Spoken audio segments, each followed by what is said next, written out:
നമസ്കാരം. കാലടി ശ്രീകൃഷ്ണസ്വാമി ക്ഷേത്രത്തിൻ്റെ നടപ്പന്തൽ നിർമ്മാണവുമായി ബന്ധപ്പെട്ട് ഞങ്ങൾ ഒരു ആലോചനാ യോഗം കൂടുകയും ഉത്സവത്തോടനുബന്ധിച്ച് വളരെയധികം ഭക്തജനങ്ങൾ വരണ കാരണം ചൂട് കുറഞ്ഞ ഒരു ഷീറ്റ് ആണ് എല്ലാവരും ആവശ്യപ്പെട്ടത്.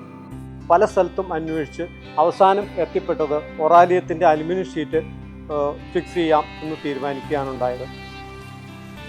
ചൂട് കുറഞ്ഞ ഷീറ്റ് നമ്മൾ സെലക്ട് ചെയ്തെങ്കിലും അമ്പലത്തിൻ്റെ ചുറ്റുപാടനുസരിച്ച് യോജിച്ച ഒരു ഷീറ്റ് വേണമെന്നാണ് നമ്മൾ രണ്ടാമത് ആലോചിച്ചത്. അപ്പോൾ അങ്ങനെ ആലോചിച്ചപ്പോൾ ഈ ഒറാലിയം ഷീറ്റ് വളരെയധികം അമ്പലത്തിൻ്റെ ആ പരിസ്ഥിതിയോട് യോജിച്ച വളരെ നല്ല ഷീറ്റാണെന്ന് തോന്നി. അമ്പലത്തിൻ്റെ നിത്യവൃത്തിയെ ബാധിക്കാത്ത തരത്തിൽ വളരെ പെട്ടെന്ന് ഇൻസ്റ്റാൾ ചെയ്യണമെന്ന് ഞങ്ങൾക്ക് നിർബന്ധമുണ്ടായിരുന്നു. അതുപ്രകാരം കമ്പനി വളരെ പെട്ടെന്ന് തന്നെ യാതൊരുവിധ തടസ്സങ്ങളുമില്ലാതെ ഇൻസ്റ്റാൾ ചെയ്യാൻ സാധിച്ചു എന്നുള്ളത് വളരെ സന്തോഷം തന്നെ.